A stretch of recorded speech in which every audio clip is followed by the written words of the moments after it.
All right, so this one says the graph of differentiable function f is shown, h of x. So this is f. Okay, that means the derivative of f exists. This is not h. Always mind what this says. Okay, read the label. AP either writes it on the bottom, which they've been doing that recently, but in the past they didn't. They would just say it up here. And it says shown above. I just moved it because I screenshotted this from an AP test. Okay. H of x is defined based on f. So f is here. H, we don't know what h looks like. If we wanted to, we can kind of draw what h looks like because it's just the antiderivative. But I want you to think of it as the area from 0, so here's x equals 0, to whatever x value it is. Okay, so if you did the area to 3, it would be this part right here, whatever that value is. We are trying to find what h of 6 is because if you notice, it's in every single one of these, a through e. It is one of the values that we're looking for. Okay, so h of 6 is going to be the area from 0 to 6 of that f graph. Okay, so 0 to 6, so it's going to be this part right here. Okay, now the only thing we really know about it, because we don't know its exact value or anything, but we do know that it is negative. So I'm going to write less than 0 on this. So that means it's going to be the smallest one out of all these because one of these is going to be 0, one of them is going to be positive. It's how AP always does it. So just like yesterday, I got rid of this one, and this one because h of 6 has to be the smallest one. All right, well, now we have to find h prime of 6. Okay, which means you have to find h prime of x first. Okay, do not find h prime of 6 initially. You always want to find that derivative first. So we're going to say that h prime of x is equal to the derivative of this thing right here, x f of t dt. Okay, all I did was add a d over dx in front. Okay. Now, a light bulb should be going off in your head. Derivative, antiderivative, second fundamental theorem all day. So what you're going to do is you are going to take the x and you're going to put it in for the f here. So you have f of x. And then you're going to multiply by the derivative of x, which is just 1. Okay, I told you before, most of the time, I'd say 90% of the time, there's just an x there. But sometimes they try to trick you and they'll put an x squared there. If there was an x squared there, let's just hypothetically put an x squared there. This would be times 2x. Okay, because the derivative of x squared is 2x. But it's just x, so I'm going to go back to just having a 1 there. So this means that h prime of x is equal to f of x. That means we can find what h prime of 6 is now. Watch this. H prime of 6 is equal to f of 6. The problem is we don't have a graph of f, so we can figure out what f of 6 is. I'm lying. We do have a graph of f. It's right here. Here is f of 6. So f of 6 is equal to h prime of 6. H prime of 6 is equal to 0. So now we know that h prime of 6 is going to be in the middle. There's a negative value that we have, and then the next one is 0. The next one has to be positive. Okay? So now we can look at our answers. You only need 2 out of 3 here. So the next one should be h prime of 6, which it is. So the answer for this one would be A. Well, what's h double prime of x equal to? H double prime of x is equal to what? What did someone say? Come on, Adish. Avanti. Thank you. Thank you. Very good. I'm sure other people knew this too, but it's equal to f prime of x. Can you explain how you knew that? He just said h prime is equal to f. So h double prime is equal to f prime. You just had a prime on both sides. Does that make sense? Okay, well, now that we have an h double prime equation, we can figure out what h double prime of 6 is, at least some kind of information, because it's just f prime of 6. Okay, what do we know about f prime of 6? Positive, negative, 0. Positive. Look at that. So what he just said is you can look at, I got to do a different color, but you can look at right here, this tangent line right here. So this goes back all the way to unit 2, what the derivative even means. It's the slope of a point. Okay, I don't like that. You can't really see this. Let's do green. P.S. There's a reason why every street sign and like highway sign is green. Do you guys know that? Yeah, it's you can see it better than any other color. And it's like, why would we evolve to like green? Well, no, so then we live around where there's plants. If we live where there's plants, there's animals, we can kill them and eat them. Yeah. Sorry, that was a side point. But I just knew the green would pop here. That's why I said that. Sorry. This is positive. This slope right here of this tangent line is positive. We don't know exactly what positive it is. You can kind of guesstimate it if, you look up, it goes like up 1 over 1 or something like that. It doesn't matter. We don't need it. The main thing you need to know is that it's positive, so it's greater than 0. So that means it should be the biggest one, and that's what A says. One thing that I want to point out is it's not always H prime, H double prime. It's not always like that. Do not follow the order of original derivative, second derivative. They will flip it up in every single possible combination. The graph will look different. The answer is going to be different, but don't assume that it's just regular one prime and then double prime. It could be any of the other ones. And we're going to do a bunch of those problems. If you look in the example problems in, I think it's 432. I don't even know. I don't want to guess. It's one of the sections. There's just a ton of these. I just copied and pasted them from tests and just threw them all in there. And it's going to be every single possible combination for you. You should be able to do these in your sleep. Okay? We're going to do them so much that you should feel bad if you get it wrong, in my opinion. Okay? Because you're not even looking for numbers. You're just looking for potential values for all of them. Okay? That is a lot. That is a lot. But if you notice, it's related to stuff we've already covered. The one thing that's new on it is that first derivative, well, and the area. That negative area, that's new. And then using the second fundamental theorem of calculus to find that first derivative of h is also new. All right, this next one here, kind of similar, but holy cow, this is crazy. So the figure above shows the graph of f if f of x is equal to, okay, so now that's the graph of f, and f is that area from 2 to 6 of g. Which of the following could be the graph of g?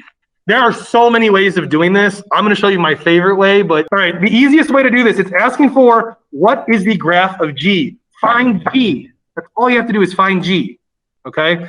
Right now, g is interlocked with that antiderivative, but what can I do to both sides, essentially, to get a g of x out of it? Any ideas? Derivative, yes. You see this antiderivative, you go, oh, I just want g of x? Take the derivative of that. Okay, so that's what we're going to do. We have f prime of x, and it's going to be equal to the derivative of the area from 2 to x of g of t. Okay. By the way, you don't need to write down that red step. If you want to skip right to the next step that I'm going to do, that's totally fine, because you're just basically using the second fundamental theorem. You're throwing x in there, so now it's g of x. Remember, derivative, antiderivative, throw an x in there. Then multiply by the inner derivative of x, which is 1. So now we know that f prime of x is equal to g of x. Okay. Well, if f is this linear function right here, what's its derivative? What would the answer be for this? The horizontal line, you mean? A. Very good. It's a horizontal line. It's from 0 to, I don't know, whatever value this is here. Let's just say b. That makes sense there. Why is it not choice b? Why is it not that one? The derivative is going to be positive because it's increasing. Wow, you just went multiple layers on that one. That's awesome. Why is it not c? Yeah, it should be a constant. The derivative, the slope, every single point here is the same. Constant, constant, constant. Every single one of these tangent lines. It's always the same. It doesn't change. If it was quadratic, then it could be c. D, that is actually quadratic. So you're thinking, oh, like, someone that wrote that in there might go, oh, it's the antiderivative of that linear is going to be a quadratic, so it's d, but it's not. You're thinking of it backwards because they give you f, and f is the antiderivative, or it's related to the antiderivative of g. And then e is the same thing as d, only it's upside down, so it wouldn't be that one either. But what I would do every single time is I would just look at this and think, how can I possibly find g out of this, and then from there base it off that. That's the easiest way, okay, rather than thinking about what the area is doing and all that other stuff. But if these are all g's right here, you can think about the area and how it's building up. So let's do this one right here. So let me zoom in a lot. The area here, if you were going from 2, let's just say this is 2. If you were starting to draw the area, as you increase the x here, so like 3, 4, I'm just putting numbers in there, you'll notice that it's growing linearly. Okay, this is an area of a rectangle. Okay, and if you double it, it's just growing linearly. That's what f is doing. So that's one way of thinking about it, is that accumulation of the area as you move on. The only thing with that is it's not drawing upon your skills of understanding the previous units. So you're better off using the derivative, because I feel like at this point that's more home base. Eventually you could think in terms of the area building up, but I wouldn't worry about that so much, because again, what most people are probably more comfortable with is looking at that and going, oh, what's the derivative of every single point on f? Okay, it's constant. So then match it from there. But again, there's multiple ways of doing this, completely up to you. All right, for this one, this is the most algebraic way of relating calculus to your previous classes. This is pretty fun. This is called differential equations. It says it right here, differential equation. A differential equation, if you really want to know what that term means, is it just means an equation with a derivative in it. Okay, so if you notice right there, dy over dx equals 2 sine x. It's a derivative and it's an equation. You've dealt with differential equations before. We just didn't call it that. But differential, derivative, differentiation, it's all the same kind of word. It just means derivative and there's an equation for it. Okay, but if you notice this, it starts with the derivative. And then there's this initial condition here. We're going to talk about that in a little bit. But if you notice the answers, they're all y equals. When you solve, if you notice it says, which of the following is the solution to the differential equation? Solutions don't have derivatives in them, okay? That one, are you already doing the problem? I was like, man, wow, you guys are awesome. The solution for this should not have a derivative in it, which means it's closed form. It's just going to say y equals. If you notice all the solutions there, they all are y equals. There's no derivative anymore. So we have the rate, and we're going to go backwards and find the original, okay? One way you can do this is just do the derivatives of a through e. We're not doing that, though, because a lot of these show up in free response. So we're going to act this is a free response problem at first and solve it all out. But these are like if you love intermediate algebra and advanced algebra, the solving of equations, you're going to love this. Just because it's, what you do to one side, you do to the other, and it just comes out, I don't know, really pretty. You'll see what I'm talking about as we do it. So yeah, step one is to just draw it out, write it out. Also, understand what this means. Who wants to explain that, what I just wrote down in black there? What does that mean? So if I knew an x value, essentially I would know what? Let's just say x was pi. You would know the slope of it. Very good. That's an equation that tells you the slope of any point you want on some equation. We don't know what that equation is. We're going to find it. But that will tell you the slope at that point, okay? Now, what's great about this, how this is used in real life, how this is used in science, is if you know the rate of something, for example, the rate in which the universe is expanding, okay? Well, you can work backwards in that and figure out, that's how the Big Bang Theory came up to be, not to show the actual theory, because it's a rate. But you can also figure out what's going on in between. That's how they know the size of the universe at the Big Bang exactly. Because if you know the rate, you can work backwards and find the actual value. It's kind of like if you're driving a car. If you know your speed, you can kind of know how far you went. Okay, if your average rate was 50 miles an hour and you went for an hour, then you went 50 miles. 50 miles is not a rate, it's just a value, and then the rate is the 50 miles an hour. So that's what we're doing here. We're taking a rate and turning it into just the original y without the derivative. Okay? To do this is going to get crazy. First thing we're going to do is multiply both sides by dx. And I know I keep saying that this is going to be crazy because this is awesome. I think you'll really like it. All right, check this out. So cancel, cancel. Step one, if you're one of those people that like steps, separate the x's and the y's. Get the y's on one side, the x's on the other. So if you're like, why did you multiply dx over? Because you have to separate it. It's going to make more sense why I had to do that in just about a second. But that's step one if you like steps. Separate x's and y's. Everything in this class is going to be separating x's and y's. Eventually, you're going to take, if you were going to be an engineer or scientist or anything like that, Calc 4 is all differential equations, and it's equations that don't separate the x's and the y's. So there's all these other crazy rules that you have to basically memorize and then apply to different differential equations. It's insane. You'll love it though. But it's basically there's families of differential equations and you have to use certain rules for certain families. But that's not going to be for a while for you guys. All right. So now we have dy is equal to 2. I'm just going to rewrite it so it's prettier.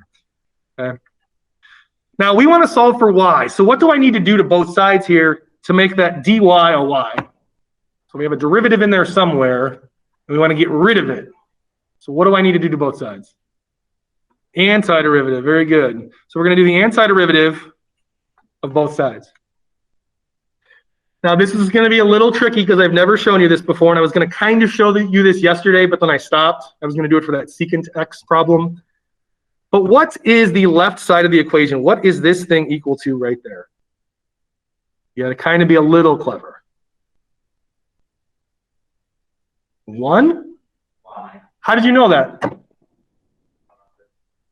Okay, you could look at it that way. The antiderivative and the y cancel, or the d cancel, right? You basically did this, right? Okay, you can do that if you want. But there's another way of thinking about this that actually is closer to how I want you to think about antiderivatives. If you want to do it that way, you can totally. But check this out. What invisible number is right here? 1. So this means the antiderivative of 1 with respect to y. What's the antiderivative of 1?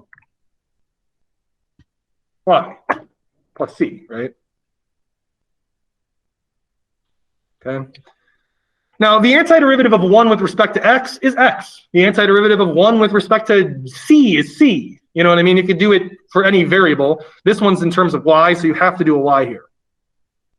Does that make sense what I did there? Like if you think about it, if you work backwards, the derivative of y with respect to y is 1. So we just went the other way. Okay. Very good getting that, by the way. Some people don't get that sometimes, which is totally okay. All right.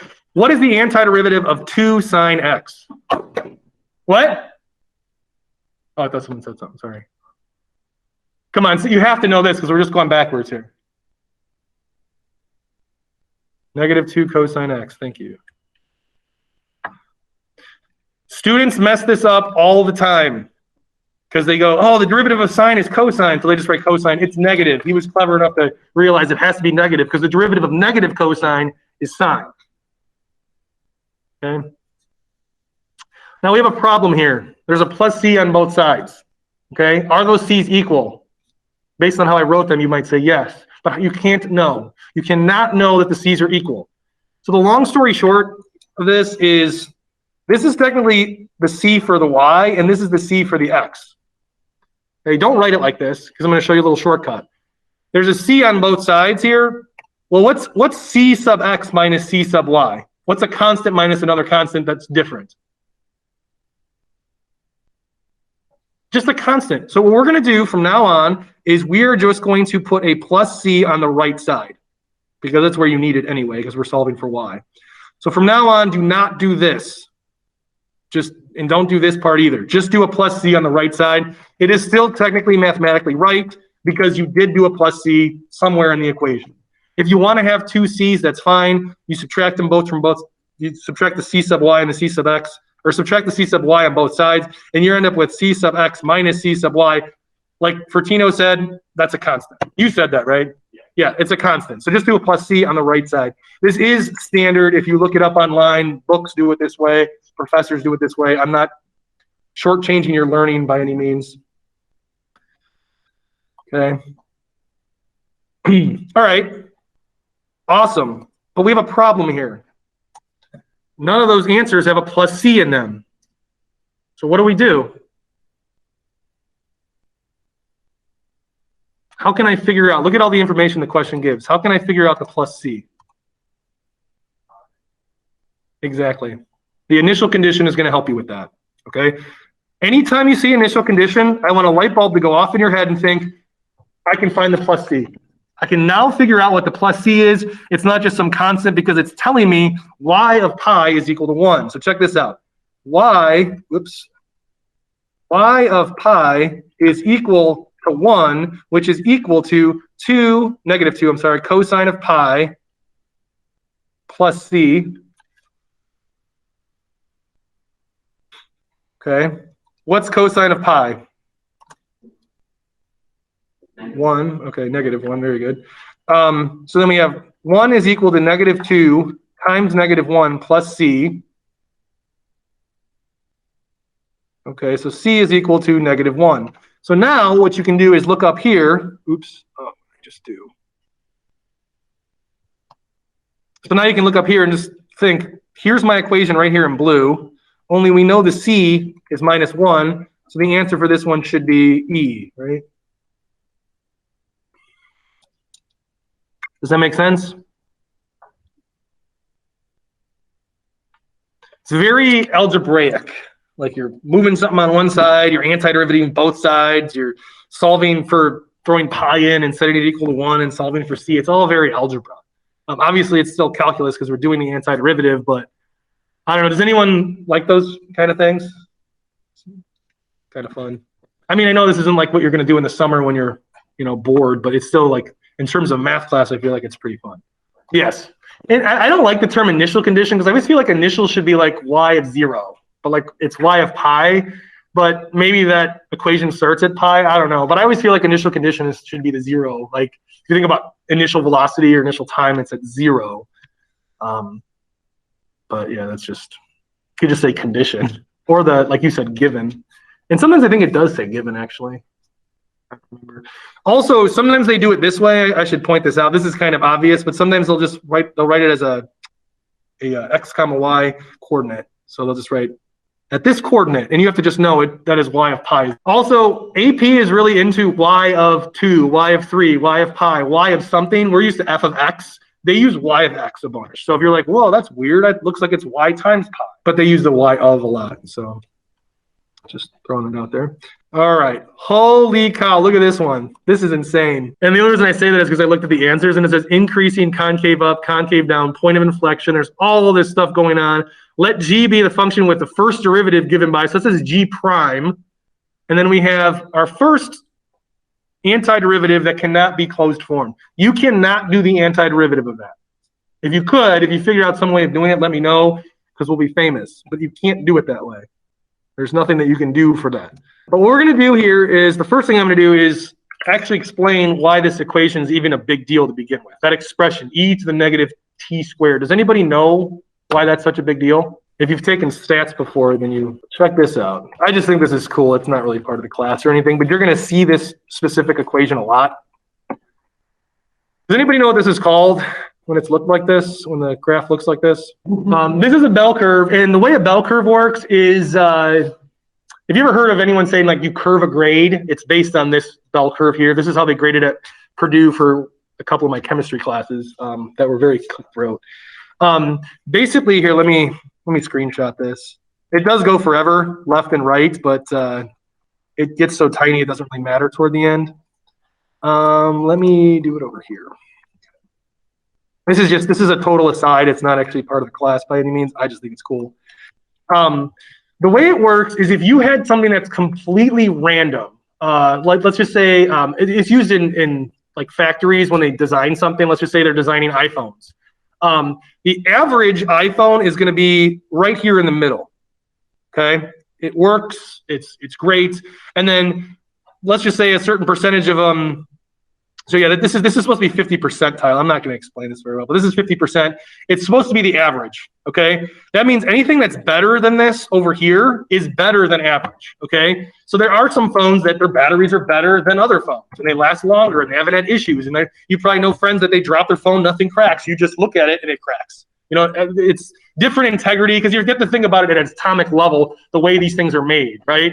Like this one, the glue for this phone, the glue is like coming off.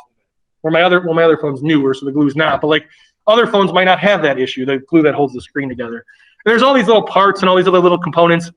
But on average, you want something that looks like 50%. Usually that's what happens. Some are better. Some are like the upper echelon, like maybe over here. Like this would be like the best of the best.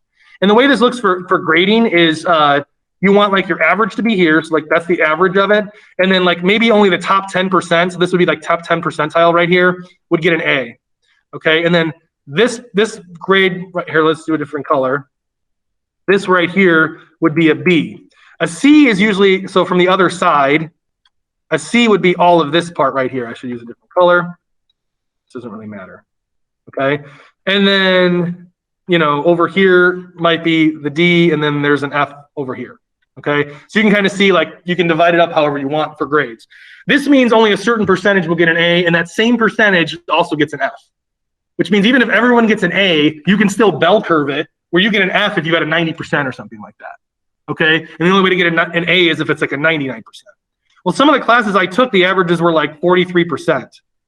So then they based it off a bell curve where like the cutoff here for a B would be, I don't know, a 60 something. I'm just making up numbers at this point. But you can throw this in Excel. You can throw this. You can use the bell curve equation and figure out what percentile is of something.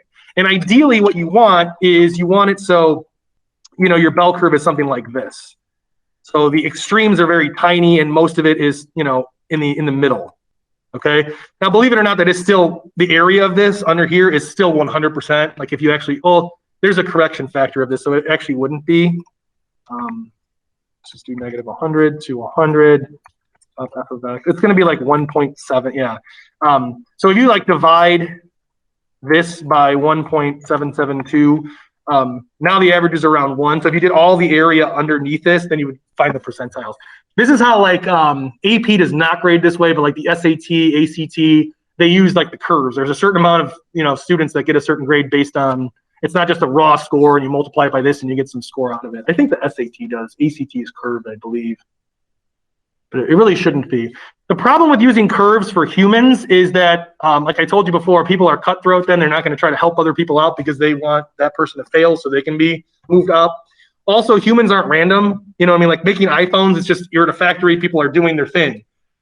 Every human is different. So like you might do bad with a teacher because the teacher doesn't teach to your style of the way you learn and stuff like that. So it doesn't work well with humans. People like to use bell curves on humans. I'm very against that ethically, but I get why. It's just so easy to throw the math in and spit it out. But that's basically what that all is. Normal curve equation. I'm just going to show you the equation for it. It's absolutely insane. I highly recommend taking physics, AP stats. But this is the actual equation here. And if you notice, the basis of it is e to the something squared. Okay, negative something squared, I should say. I know this is a mess, but it's still based on an e to the negative t squared. Okay. Yeah, probability density function because you're doing the area underneath that curve. Normal distribution, bell curve, whatever you want. It's really cool. It's I don't know. I used to teach stats, so I really love this kind of stuff. Boy, that was really off topic there, but I just think it's cool every time I see that. You're gonna see it a lot too. Now you know why. All right, so it says which of the following must be true from 0 to 2. All right, it says increasing and concave up. So right away, if you see increasing, concave up, concave down, decreasing, any of that stuff, a light bulb should be going off in your head that you need what derivatives?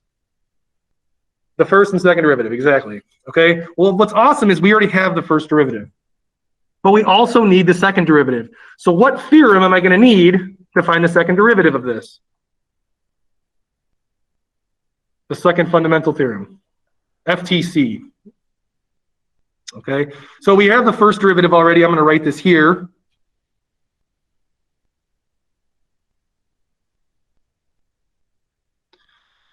T, okay, and then I'm going to write the derivative of that over here. And it should just be e to the negative x squared times 1. We're not going to worry about the times 1. Just in case you're wondering what I did here, because I kind of went fast, plug that in directly. You get e to the negative x squared. Multiply it by 1 because the derivative of x is 1. And we have the first derivative and the second derivative. Okay. To find intervals of increasing and decreasing, you have to find the what? Critical numbers. So we need to set this equal to 0. Okay. And we also need to set this thing over here equal to 0. Okay. Let's see here. First derivative, second derivative. Okay. The problem with solving this one right here is that you can't. There's only one value of x that would actually get this. Does anybody know what it is? This is it's kind of a trick. You can't do the antiderivative of that, but there is a specific x value that you can use. Any ideas? E? It's a good guess. The area from what to what was 0. It's just a 0. 0 to 0, the area is 0. Okay? So this is the area formula right here, but if you put a 0 in here, you're doing the area from 0 to 0. You're not building up the area anymore. Remember we went from 0 to 6 and I colored all that in, but if you just do 0 to 0, it doesn't go anywhere. So for this one, x is equal to 0. Okay? The issue with that is it's not actually a critical number because it's the end point of the interval. You can't include 0, but it doesn't matter. What we can do here is still make a critical number line. And we're going to go from 0 to 2. Okay. G prime tells us what G is doing, and that's what we want to know. Where's G increasing or decreasing? Okay.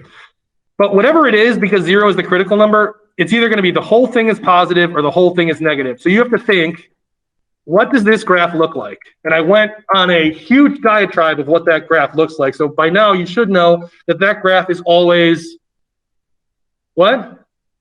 Positive or negative? Positive. Okay, so we're going to put a positive here. Okay, the area from 0 to anywhere on this graph. Oh, did I close Desmos? Oh, that's embarrassing.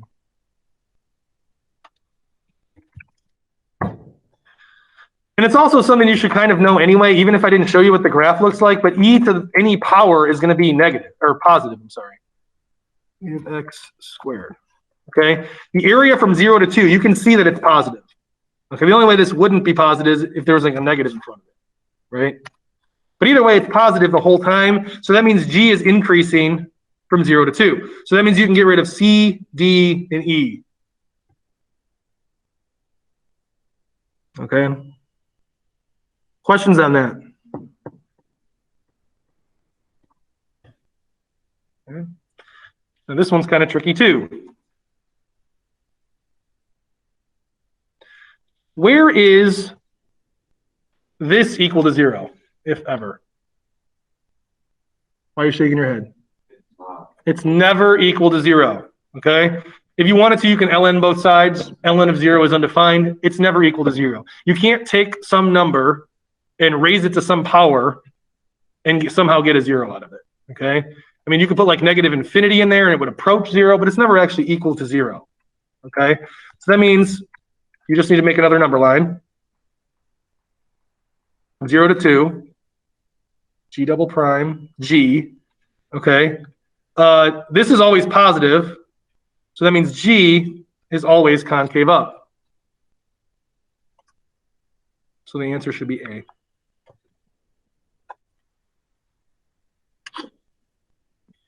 Questions on that? So literally it throws together derivatives and antiderivatives and all the applications of derivatives all in the same problem. It is insane. Absolutely insane. Questions? All right. Holy cow, look at this one. And this one throws in some stuff from Unit 3 as well. So right here, it says f prime is positive. That means that this function is always what? Increasing, okay? It says for all real numbers, so it's always increasing, okay? The area from 4 to 7, I want you to think of it that way. The area from 4 to 7 of f of t, so between that graph and the x-axis is going to be 0, okay? So how can that be? How can it be equal to 0 from 4 to 7? What are some possibilities here where it's 4 to 7 and the area is 0? Yes. The positive and negative cancel out. But how can it do that if it's always increasing? Go. Yeah, something like this. It doesn't even need to be between, but you're assuming that it's like kind of symmetrical on the top and the bottom. But if you notice, this area and this area have the same magnitude, but one's positive, one, did I use that right word? That's a physics, yeah, okay. Has the same magnitude, but one's positive, one's negative, so they would cancel out. So very good job on that. Sometimes I've had people say, well, if it's just a horizontal line, that would have an area of 0. Like say it was just a horizontal line right here, like on the actual axis. But then it's not increasing. But you were too clever for that one. So it's increasing, and it should go from a negative to a positive. Okay, I can't go positive to a negative because then it's decreasing, so that doesn't work. It doesn't have to look like that. That's just how I drew it. But which of the following tables match that graph?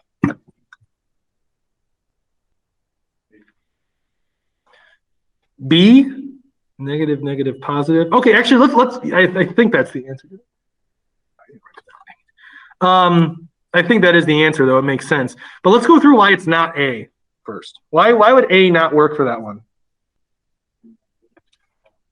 Yeah, it never gets positive, so it can never cancel out the area. Okay, why is it not B? I'm sorry, D. Yeah, it's a flat line. It's also not increasing, right? Which is what you were saying, sorry. Why is it not this one? There's no negative. Why is it not this one then? There's negatives and positives here. It's decreasing from 6 to 3. Very good. So the only possible answer is this one. It is negative, it's positive, and it's increasing the whole time. Okay. Now, again, when would you ever see this in the real world? Where someone's like, well, the derivative is always positive, and there's this table. Which one matches? It's just a thinking question. It's a mental exercise. There is no realness to this. It's contrived. Okay. Questions on that one?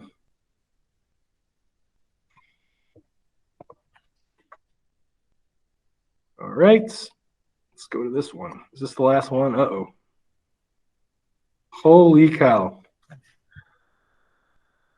So looking at that, what are some thoughts that come to people's minds here? Like mathematical thoughts, not like just, oh man, this is crazy. Like what are some things that we're thinking about here? Maybe some things we can use. Things we kind of threw in our tool belt during this whole past day and today. Okay, so that's the area from 6 to 12. So I should probably graph that then. Probably a good idea. This is not the scale, nor does it need to be.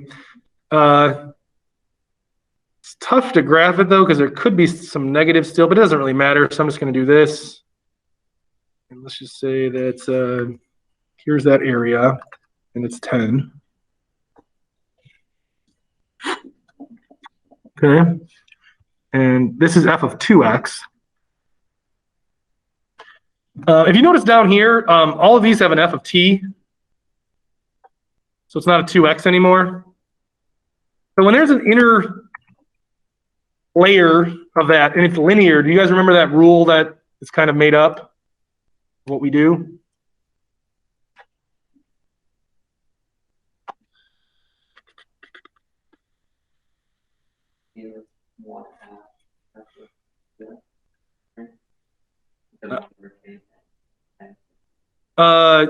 It's 1 over k. So it is definitely 1/2, like you said. And then it's going to be capital F of 2x.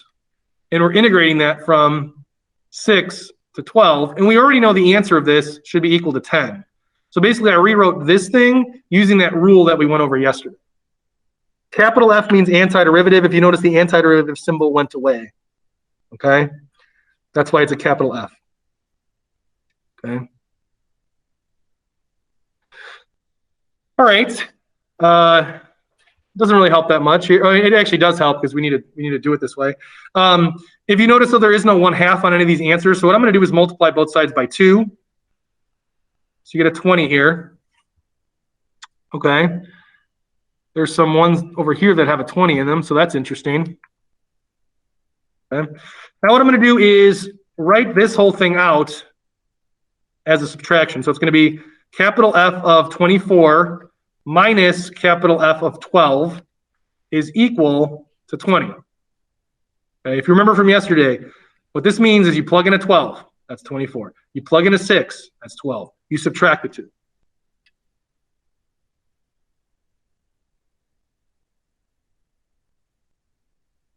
Okay.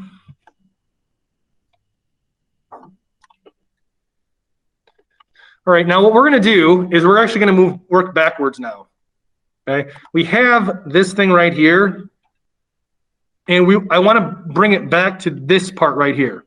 So now what I can do is put a 12 and a 24 in here. So I have the antiderivative symbol here. So I don't need these uppercase f's anymore. I can go back to lowercase f. And I can just I was going to put an x in here, but they did a t, so I'm going to do a t. dt is equal to 20. Okay, so it's like a huge roundabout here. We just went in circles, basically. But we rewrote what we originally started with that 24 and 12 is equal to 20. So the answer for this one should be B. Holy cow. Now just for fun, oh, go ahead. That's the rule that he talked about. Remember, you divide by the derivative of the linear function. The linear function, there's 2x, the derivative's 2. But since you asked that, I actually kind of want to show you why that shortcut is so awesome by doing this whole problem the long way. And I highly advise writing this down because it's good practice, A. And B, if you don't understand the shortcut, then you can just do it the long way about what how I'm going to do it right now. Okay, so I'm glad you asked that. All right, so we have 6 to 12 of f of 2 of x dx is equal to 10. Okay, means the area, I kind of drew it out already before. Okay, to solve this, we're going to use u substitution because there's a buried function. If you remember, u substitution can be used when it's like reverse chain rule. There's a buried function in here, so we're going to work backwards. You're going to get the same answer, and you'll see why that shortcut of just dividing by 2 right away is so helpful. But with u substitution, the most buried function is usually what your u should be. I should use t because that's what they use, but I'm not going to. Because usually it's u. Okay. Now, if you remember, this is substituted for, how do we get a dx? Avanti yesterday was clever enough to go, oh, you can just do the derivative and then a dx pops out. And then we can solve for this dx here. So that's what I'm going to do. I'm going to multiply both sides by dx. And then I'm going to divide both sides by 2. So this comes out to be du over 2 is equal to dx. So that means both of the things with x's in them are substituted for. So now I'm going to rewrite that black equation there, only I'm going to rewrite it with u's. Okay? So we're going to say we're going to say f of u, because it's 2x. I know that sounds bad. F of u is times du over 2 here is equal to that same integral from before. Only this time we have this 6 and 12. That's in terms of x. We need it in terms of u. So what we need to do is throw it in the u equation. That's x, and you get 12. I'm going to put a 12 in here. Put the 12 in here. You get 24. And I don't like the way this looks. 12 and 24. Okay. Now, this is equal to 10. Okay, so what we can do is multiply both sides by 2, and you're going to be left with 12 to 24 of f of u du. I was going to write dt because that's what they did, sorry, is equal to 20. If you notice, if I change the u's to t's, it's the exact same answer that I got the first time. But I had to do all that u substitution. If you do not want to do u substitution, the shortcut, if it's linear, just divide by it right away. That's why it's based on this thing right here, the divided by 2. That's where the divided by 2 comes from. So then you can see that rule, which I'm sure has a name. I didn't look for it.